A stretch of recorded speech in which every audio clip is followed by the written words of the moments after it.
그래서 우리 몸의 첫 번째 방어선을 지켜라. 이렇게 제목을 잡았고요. 카로틴 플러스를 저희가 공부하기 전에 생각을 해보시면은 저희의 첫 번째 방어선이라는 말이 좀 이해가 되실까 싶어요. 네, 저희가 눈과 그리고 코, 입, 이런 것들이 저희가 일반 눈을 떴을 때 우리 피부처럼 피부 보호막이 없는 상태에서 눈이 떠지잖아요. 그래서 이런 보호막은 점액을 가지고 있는 액상이 보호를 하게 되죠. 네, 그리고 코에도 점액질이 있고요. 입에서도 침과 함께 점액질이 항상 있어야 돼요. 그래서 이런 점막들이 왜 중요하냐면, 일반 노출이 되어 있을 때 유해 물질이라든지 아니면 빛, 여러 가지 환경 요인, 가스라든지 이런 것들이 직접 닿게 되는 부위인 거예요. 그래서 저희 피부 같은 데는 이렇게 피부가 겉껍질이 표피가 두껍게 되어 있지만 요런 점막으로 되어 있는 부분은 겉껍질이 없는 상태로 노출이 되어 있기 때문에 저희가 뜨거운 열이라든지 빛이라든지 아니면 자극적인 음식을 맵고 짜고 뜨겁고 이런 거를 먹었을 때 바로 손상을 입는 부위가 점막이에요. 그래서 대부분 이 지금 장기를 보시면 소화기관이 많죠. 그래서 입이라든지 목, 식도, 편도, 소장, 대장, 그리고 생식기까지 다 점막으로 이루어져 있어요. 그래서 저희가 코에도 털이 있잖아요. 이 털도 1차 방어선인 거예요. 그래서 코 속으로 미세먼지라든지 어, 외부 뭐 이렇게 날아다니는 날파리라든지 요즘 여러 가지 되게 많잖아요. 그런 것들이 들어오게 되면 코털에서 먼저 걸러주는 역할들을 해요. 근데 그 다음에 바로 점액질이잖아요. 그래서 이런 점액질이 이런 외부 물질이 들어왔을 때 다 붙잡게 되어 있어요. 그래가지고 저희가 기침을 하면서 그거를 뱉어낸다든지 기관지면은 가래를 통해서 뱉어낼 수 있는 그런 일차적인 역할을 하는 점액질이 있는 부위가 이제 점막에 해당이 됩니다. 그리고 소화기관의 이 막을 통해서 막의 구조를 한번 알아보게 되면 점막층이 어떤 역할을 하는지 알 수 있게 되거든요. 그래서 보면 여기에 점막층이 먼저 있고요. 지금 표피는 지금 피부에 대해서는 빠져 있는 부분입니다. 그래서 이제 점막을 볼 때 점막층, 점막 하층, 근육층 이렇게 되어 있거든요. 그래서 요 점막층 같은 경우에는 위 내부를 막는 덮는 이제 막이거든요. 근데 요 안에는 뭐가 있냐면 뮤코스에서 점액질이 있어요. 그래서 점액질은 위를 보호하는 그리고 나쁜 유해 물질을 차단해서 잡는 역할들 그리고 삭히는 역할들을 하죠. 그래서 점액질이 요 여기 이 함몰되어 있는 가스트릭 피츠의 부분에 점액질이 포함이 되어 있어요. 그리고 요 부분에 또 산이 있거든요. 산은 또 나쁜 세균이라든지 이런 걸 들어왔을 때 그거를 잡는 역할들을 하죠. 그러면서 위벽을 보호하는 역할들을 하고 또 소화 효소가 있어요.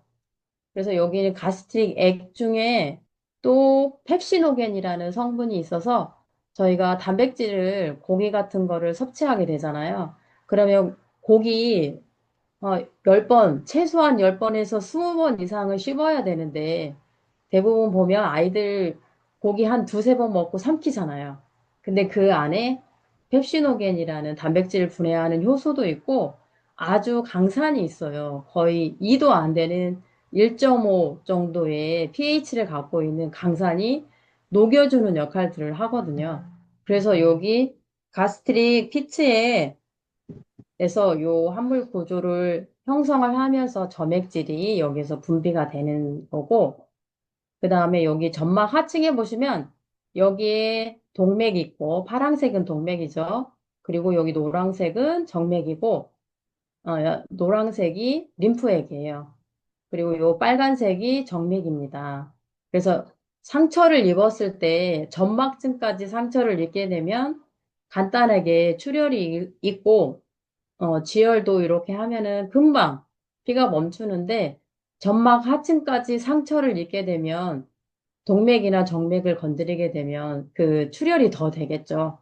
그래서 요즘 보면은 젊은이들 사이에서도 이런 점막에 염증 있는 분들이 되게 많고, 스트레스 많이 받으시는 분들은 위 점막뿐만 아니라 장에, 소장, 대장의 점막이 손상이 많이 되면서 항문으로 출혈되는 경우가 또 되게 많더라고요. 그런 질환들이. 네, 그래서 대장 같은 경우에는 거의 한 6mm 정도가 되기 때문에 찾기가 되게 어려워요. 점막에 출혈이 있을 때. 그래서 붉은색으로 출혈이 있다는 거는 점막 안층을 파고들어서 점막 하층까지 궤양이나 염증이 생겨서 출혈되는 경우가 있기 때문에 치료하는 방법이나 이런 게 이제 달라지겠죠. 그래서 가급적이면 손상이 점막 하층까지 되지 않도록 하면은 좋고, 여기 노란색에 림프계가 있어요. 림프노드가. 림프노드 같은 경우 림프절이라고 많이 이야기를 하는데, 예를 들자면은 저희가 유방암 수술이나 이런 거 했을 때 유방에만 있는 게 아니라 유방 옆에 겨드랑이에 림프절이 있잖아요. 그래서 그 림프절까지 침범을 하면서 절개를 하는 경우가 있어요. 그런 경우에 이 림프절이 어떤 역할을 하냐면 혈액을 여과시켜서 그 안에 있는 병원체나 이런 이물질들을 제거해주는 역할들을 하는데 이런 림프들을 절개해버리면 노폐물들이 빠질, 공간이 없잖아요. 그래서 이 림프절 같은 경우에는 혈장처럼 투명한 액상으로 되어 있는데, 이런 것들이 배출이 안 되기 때문에 팔이 퉁퉁 부게 돼요. 예, 그래서, 이런 림프가 굉장히 중요하다는 거. 그래서 귀 뒤로 해서 저희가 목 옆으로, 그리고 이제 쇄골을 통해서 이렇게 겨드랑이 쪽으로 저희 림프절이 있거든요. 그래서 그런 림프 마사지를 잘 해주는 거는 혈액의 혈액순환을 도와주는 역할들을 하기 때문에 노폐물 제거에 도움이 많이 돼요. 그래서 동맥과 정맥에 이런 보조적인 역할을 해주는 게 림프노드가 그 역할을 하는데 정말 하층에 같이 공존하고 있다는 거. 그리고 이제 이렇게 근육층에서는 음, 근육의 종류가 이렇게 외복시근이나 돌림근육, 이제 영어로 되어 있는데 이거를 이제 한글로 이제 풀어서 적었습니다. 그래서 종주근 근육이 있어요. 근데 얘네들은 어떤 역할들을 하냐면 수축과 이완을 해서 네, 근육의 연동 운동을 일으키죠. 그래서 음식이 내려갈 수 있게끔도 하고, 저희가 많이 씹지 않고 넘겼어도 이 자체 내에서 근육이 분절 운동을 해요. 그래서 위에서도 분절 운동을 해요. 근육으로 되어 있기 때문에. 그래서 위 막도 근육으로 되어 있고, 또 항문에서도 그렇고요. 저희가 대변을 볼 때 그거를 끊어내는 역할들도 하잖아요. 그래서 이런 세 가지의 근육으로 인해서 그 연동 운동과 음식을 분절해서 작게 씹어서 아주 작게 해서 소화를 잘 할 수 있게끔 그 근육이 존재하고 있다고 보시면 됩니다.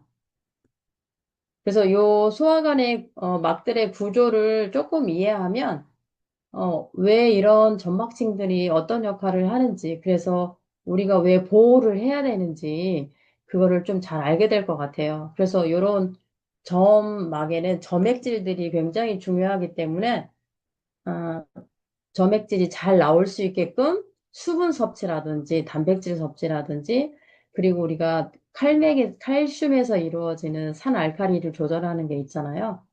그런 산도도 잘 유지할 수 있게끔 해줘야 하는 부분이 소화기관에서 굉장히 중요하니까 이 부분을 잠깐 다루었고요. 예를 들어서 스티븐스 존슨 증후군이라는 게 있어요.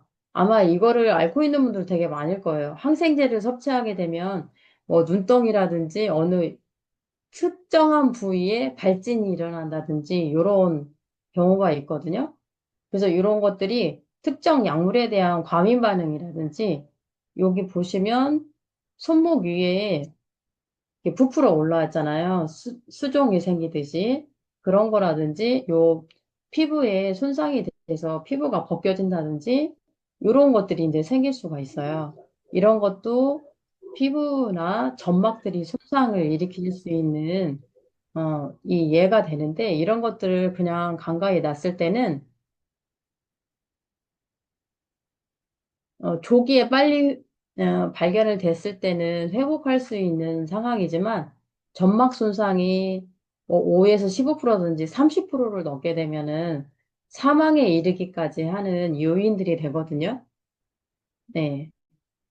그리고 요즘은 이제 젊을 때는, 어릴 때는 흉터도 그냥 빨리 붉게 일어나다가 하얀색으로 이렇게 되어버리는데, 나이가 이제 들어갈수록 그 부분이 색소 침착이 되어지고, 색소 침착이 빨리 안 없어지더라고요.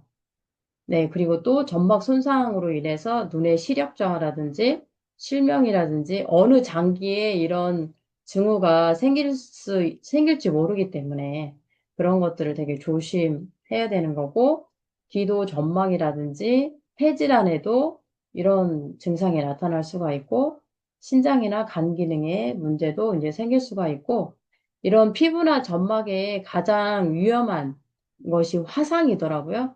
그래서 그 열에 의한 화상도 굉장히 위험하고, 이런 경우에는 표피 부분이 아예 녹아져 내리면서, 제가 사진을 넣으려고 했는데 너무 심각할 것 같아서 사진은 안 넣고, 이런 열 화상에 의해서 피부가 녹는다든지, 네, 그래서 점막도 아까 그 근육층까지 깊이 파여지게 화상이 된다든지, 이럴 우려가 있으면, 생명까지도 위협한 심각한 상황이 올 수도 있고, 요 흡입 화상에서도 보면 기관지 손상이 있을 수가 있어요. 그리고 약물로 인한 이런 화상도 있을 수 있고, 어떤 전기나 이런 번개에 의해서도 화상이 발생되는 정말 안 좋은 사례죠. 그래서, 이렇게 심각한 경우에는 병원 치료를 당연히 받아야 되는 거고, 그냥 제가 예를 그렇게 이제 들었던 거고, 제가 오늘 소개한 할 제품은 카로틴 플러스예요. 그래서 우리 몸에 가장 먼저 닿는 기관인 이 점막 건강을 지키기 위해서는 카로틴 플러스에 대해서 같이 알아보면 좋을 것 같아요. 그래서 이 카로틴 플러스는 베타카로틴을 집중적으로 핵심으로 두고 설계한 제품이에요. 그래서 이 카로틴 플러스는 점막 형성하고 세포를 재생시키는 역할들을 하죠. 그리고 그 기능을 유지하기 위해서 집중적으로 다룬 제품이고, 포인트 2는 원료예요. 그래서 요거는 두나리엘라 살리라는 미세 조류의 일종이고요. 지금 호주에 여기 보시면 바닷가에서 이 두나리엘라 살리나를 추출해서 베타카로틴을 생성하여서 저희가 얻어가지고 식품으로 나오는 거고요. 미세 조류가 이렇게 생겼습니다. 그래서 포인트 세 번째는 트리플 케어라고 해서 점막, 그리고 피부, 눈 건강까지 책임지는 제품이에요. 그래서 대부분 카로틴 플러스라고 제품을 소개하면 우리 리더님들도 안구 건조증, 그리고 뭐 야맹증 이렇게 생각을 하시잖아요. 그래서 눈 건강은 정말 저도 이거 프로모션 하면서 안구 건조증이 있는 분들이 제일 먼저 구매를 하신 것 같아요. 그런데 제가 또 추천하는 것은, 음, 안구 건조증뿐만 아니라 시술하시는 분들 있잖아요. 이렇게 표피에 있는 뭐 점을 뺀다든지, 약간의 성형을 하신다든지, 레이저로 이렇게 관리하시는 분들이라든지, 이런 분들도 피부나 점막 형성에 새로운 세포로 재생을 빨리빨리 시켜줘야 되잖아요. 그런 부분에 굉장히 중요한 역할을 카로틴 플러스가 하기 때문에 그런 거 하신 분들한테도 적극적으로 추천을 합니다. 여러분들도 그렇게 하시죠. 네, 그래서 요런 피부 점막을 보호해야지 박테리아나 다른 미생물로부터 이 침입을 보호하는 역할들을 하고, 또 이 비타민 A의 전구체의 역할들을 해요. 그래서 요 비타민 A의 전구체라는 거는 뭐냐면, 비타민 A로서의 해야 할 피부나 점막에 A의 역할도 하고, 나머지 남은 것은 항산화제 역할을 하게 됩니다. 그래서 네 개의 전자가 있는데, 거기에서 전자를 활성산소의 발생으로 인해서 한 개를 잃었을 때 그것을 채워줄 수 있는 게 항산화제가 그 역할들을 하잖아요. 그래서 기본 점막 그리고 방어막으로서도 역할도 되게 중요하지만 음, 기초 제품으로도 비타민 A는 굉장히 중요해요. 그래서 A의 역할뿐만 아니라 항산화제로 비타민 A가 그 항산화제 역할을 하고 비타민 C도 중요하고 비타민 E도 중요하고 비타민 D도 중요한 역할들을 그 항산화제가 같이 하게 되죠. 그래서 카로틴 플러스랑 A, C, E 그리고 비타민 D나 이런 제품들도 저는 기초 제품으로 같이 추천을 해주고 있어요. 그래서 정리를 하자면은 베타카로틴은 네, 피부 점막, 그리고 상피 세포의 성장과 발달에 굉장히 중요한 역할들을 한다는 거. 그래서 그 속에는 뮤코 단백질도 있고 다당류의 이 점액질이 같이 함유가 되어 있어서, 어, 피부가 점막 각질화가 되고, 산화가 되고 하는 것들을 막고, 외부의 침입으로 인해서 그 조직을 보호하는 역할을 한다고 보시면 됩니다. 네, 이 부분은 정리가 되었고, 베타카로틴, 네, 지금 점막관광 플러스 해서 카로틴 플러스 3개를 구매를 하게 되면 밸런스 위드인 10포씩 들어있는 거 지금 2개씩 증정이 되어지고 있습니다. 그래서 요거 그렇게 프로모션 해보시면 좋을 것 같아요. 저희 안구건조증 있는 분들, 그리고 코, 알레르기, 비염이라든지 이런 거 있으신 분들도, 그리고 또 구강의 염증 잘 나시는 분들, 식도염, 편도 이렇게 잘 붓는 분들, 그리고 위 점막에 문제가 자주 생기는 분들, 장이라든지 또 항문이라든지 이런 거에 염증이 자주 발생되는 분들은 베타카로틴 적극적으로 추천을 드리고 피부 시술하신 분들한테도 적극적으로 추천하는 제품입니다.